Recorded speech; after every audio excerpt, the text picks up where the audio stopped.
Assalamualaikum warahmatullahi wabarakatuh. Ayu, hayu, hayu, rahayu. Waalaikumsalam warahmatullahi wabarakatuh.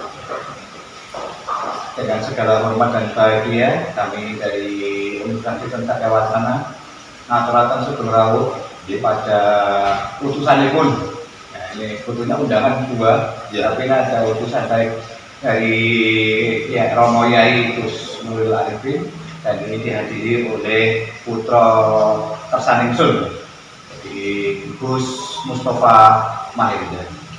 Kami anggap yang mewakili dari hati nurani beliau yang mendoakan kami semua para patriot bangsa di Satyawacana ini yang sedang mengadakan acara Leaders Forum 2022 yang akan menyampaikan dan membahas Indonesia Maju di tahun 2045.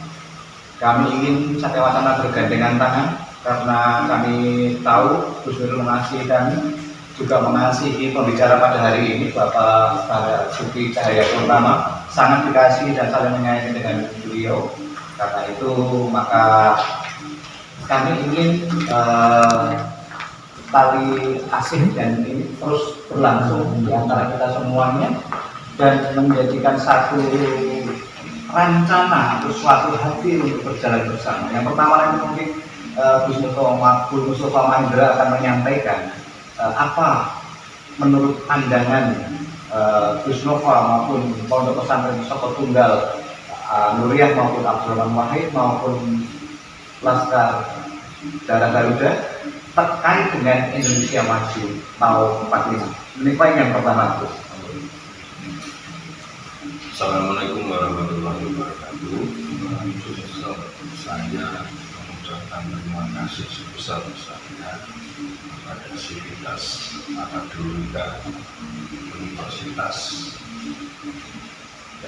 Kristen Satyawacana pada hari ini kerso untuk mengundang saya dan mengundang saya sebagai Senopati Alogo Lasus Darah Garuda dan sekaligus mewakili Abah, karena Abah pada hari ini masih di Tanah Rom, masih umroh untuk menyelamatkan bangsa dan negara ini. Tadi saya sempat mengikuti yang disampaikan narasumber yang didatangkan oleh Satyawacana, baik itu pemilik hotel. Dia mempunyai pemikiran yang sangat luar biasa. Kebanyakan kita sering terjebak di dalam satu mekanisme atau satu sistem. Ini tidak boleh, ini tidak boleh, ini tidak boleh, yuk kita maju. Padahal orang yang terjebak di dalam satu sistem atau manut di dalam satu aturan itu adalah orang biasa. Tapi ketika ingin menjadi orang yang luar biasa, maka harus berani untuk keluar dari sistem itu, menabrak arus. Banyak orang yang mengatakan kamu itu gila, kamu itu gini, kamu itu gini, seperti yang disampaikan oleh saudara kita Basuki Cahayapurnama atau Mas Ahok. Saya mengikuti beliau dari mulai DPR, beliau juga salah satu santrinya Abah juga. Mulai dari DPR, mulai dari bupati, mulai dari gubernur, wakil gubernur, sampai menjadi gubernur, bahkan sampai di penjara karena satu desain besar, yaitu akan syahwat kekuasaan. Di sini kalau kita berbicara 2045 Indonesia akan besar, ngapain ini? Ngapain? Indonesia punya semua. Tadi yang disampaikan, sumber daya alam terbarukan, mulai dari angin, mulai dari matahari, mulai dari air, mulai dari panas bumi, mulai dari minyak bumi dan lainnya, semuanya Indonesia. Kenapa harus menunggu 2045? Kalau menurut saya sekarang harus dimulai. Kapan berhasilnya? 5 tahun lagi. Apa mungkin bisa? Tuh rahmat. Coba kita belajar dengan Rusia. Ketika Rusia mendapatkan sanksi ekonomi, devisanya dia berapa miliar dolar Amerika dibekukan oleh negara-negara Eropa dan persatuan NATO-nya, tapi Rusia tidak bergeming sama sekali. Karena apa? Dia menguasai sumber daya alam. Sumber daya alam ini adalah suatu kekuatan. Kalau Rusia cuma menguasai pangan sedikit saja, menguasai gas sedikit saja, menguasai minyak bumi sedikit saja, kalah jauh dibandingkan dengan Indonesia. Mulai dari penjajahan sampai sekarang, yang namanya pengeboran belum sampai ke dalam dapurnya minyak. Tadi yang disampaikan oleh Komisaris Pertamina, saya anggap itu sohai ya, karena dia kerjanya memang di Pertamina bagian perminyakan, jadi dia pasti paham. Dan Indonesia juga salah satu negara pengekspor migas, padahal itu belum masuk ke dalam dasarnya. Lah ini kita sudah masuk ke dalam dasarnya, wah sangat luar biasa. Coba kalau kita bayangkan, dunia ini bulan, Indonesia ini terletak di garis khatulistiwa, di tengah-tengah bumi. Ketika bola ini diputar, panjenengan tetes tinta di atas, terus pasti dia akan nyebarnya di tengah. Semua sumber daya alam tumplek-bleknya itu di Indonesia. Nah, kenapa harus menunggu 2040? Gus, nah sumber daya manusianya kurang, Gus, begini, Gus, begini, Gus, begini, Gus, begini, Gus. Kata siapa? Penemu-penemu di Eropa itu orang Jawa semua, orang Indonesia semua. Siapa contohnya? Mr. Habibie.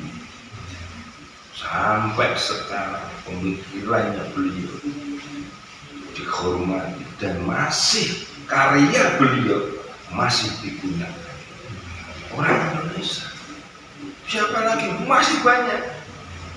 Terus kenapa kok kita ini menjadi bangsa atau dikatakan negara ketiga? Ya karena mindset kita sendiri. Harus pakai nyun sewu ya. Ini sudah pandemi COVID sudah selesai. Lah ngapain kita pakai masker? Kalau saya tadi pakai masker, kenapa saya tuh kacamata saya ngembut? Berarti ini kan nggak sehat. Kita dijebak satu sistem ini dan kita manut semua. Nggak bakalan, nggak mungkin bisa besar. Jepang ini kurang apanya? Tahun 1945 dibom oleh Amerika dan 2 kali dibom di Hiroshima dan di Nagasaki.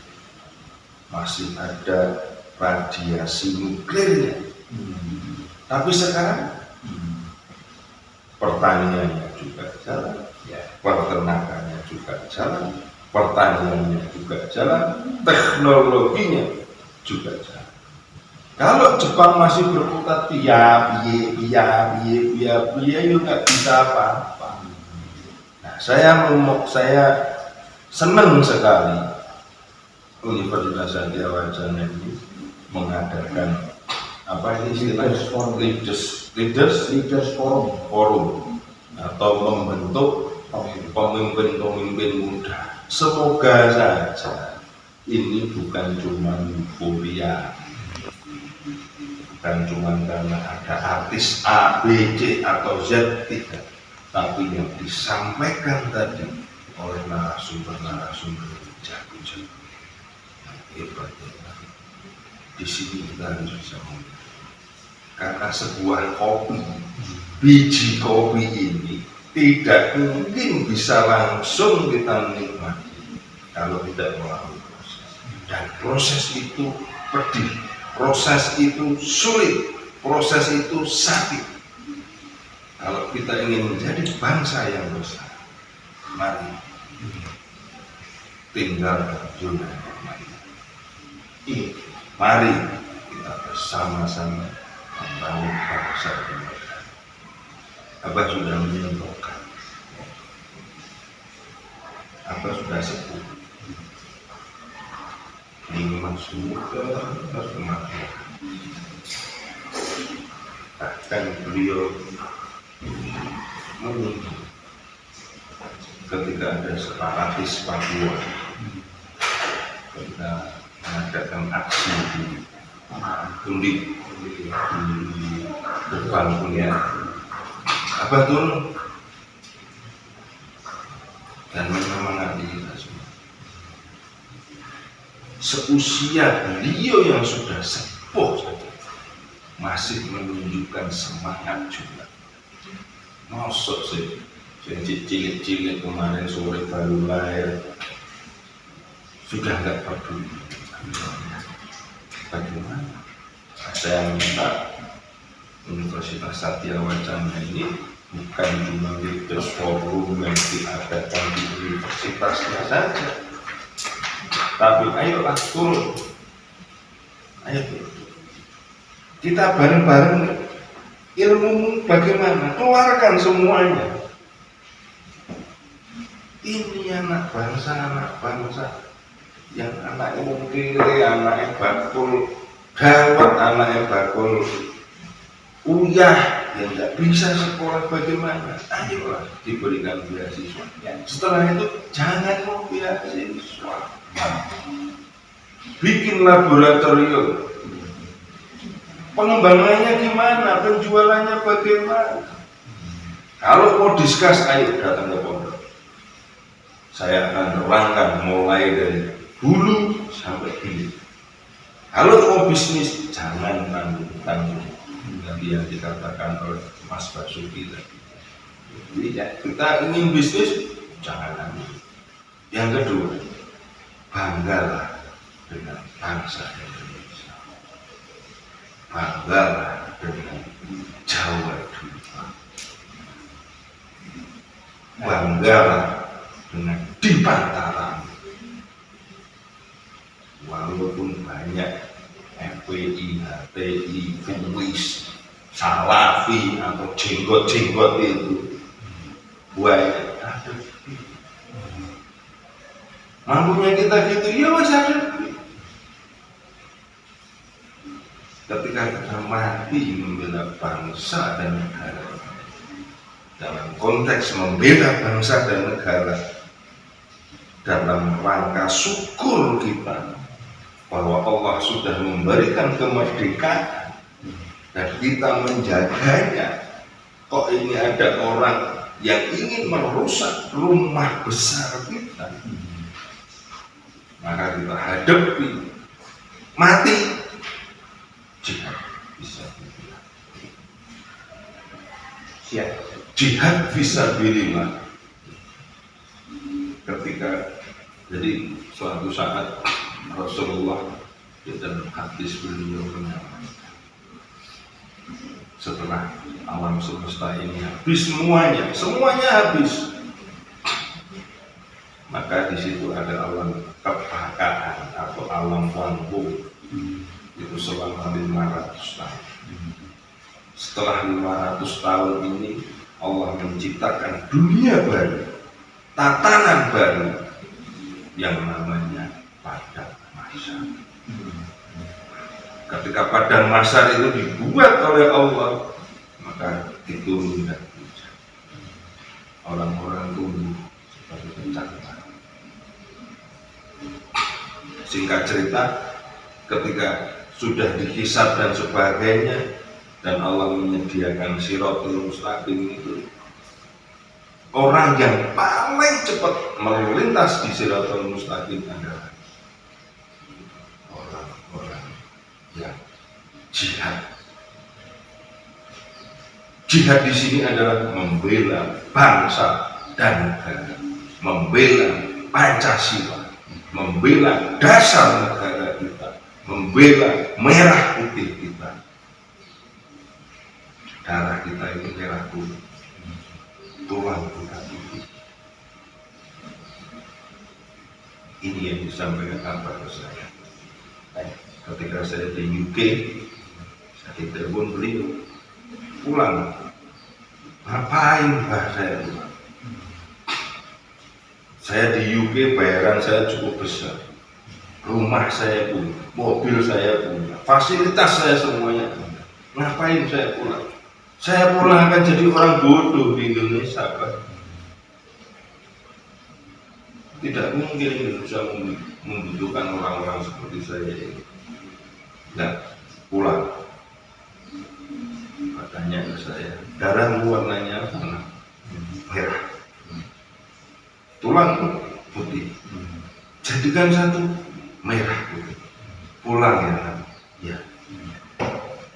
Saya yakin seluruh penduduk bangsa dan negara Republik Indonesia memiliki darah yang sama, merah, memiliki tulang yang sama, putih. Mari dari Satya Wacana ini kita tebarkan semangat kebangsaan. Monggo jenengan bisa ikut gabung. Kalau tidak melalui tempurnya, bisa masuk ke Patriot Garuda Nusantara. Tapi kalau untuk tempurnya bisa masuk di kader inti Patriot Garuda Nusantara. Apa itu? Laskar khusus darah Garuda. Karena di darah di garahmu mengalir darah. Wah, sebetulnya tadi ada beberapa materi yang pertanyaan yang kami sampaikan, tapi ternyata langsung dikerucutkan dan disimpulkan. Terima kasih. Terus Nova sudah menyampaikan dengan baik isi hati apa. Salam taklim kami kepada apa? Api yang hari ini dinyalakan dan ditebarkan kepada kami. Satya Wacana. Sedikit tadi tentang laboratorium, kita akan membuat kampus 4 UKSW yang Kadiorejo, Agro Park, and Research Center. Jadi ada laboratorium.